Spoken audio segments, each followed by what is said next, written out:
Yeah, Williams just popped up and said that the data on a piece of land is available on property data, and only if registered, the cost is £3 from land registry.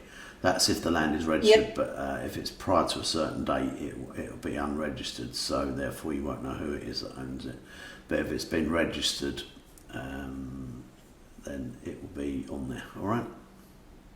That's brilliant. So if it's not registered, and I can't find out who owns it, and I want to put something on there, what do I do?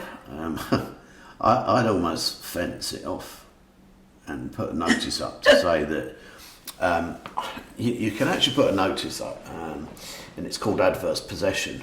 That if you put a fence on and put a claim to the land, if nobody claims it back in 12 years, it becomes yours. Yeah. Okay, so that's a little bit about adverse possession. However, if you put something up and claim it, very likely the owner is going to call you. Yeah, I should think if so. you put contact details, yeah. Now, what you need to say is, because they'll probably be going mad because you're trying to claim it, yeah. So you're not getting off to a very good start.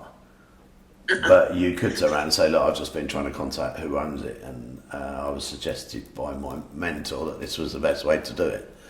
So I apologise if I've upset you. I didn't mean to, but I just wanted to find a way to make contact with you. Okay.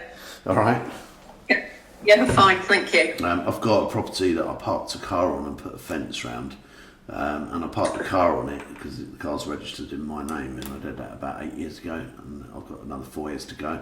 And then I've got a plot that's owned by the council at the moment, okay, that I'll claim adverse possession and end up with being able to build another house on the side. Fantastic. Okay. I like that. Free land. All right, free land. Yeah, free land to build on.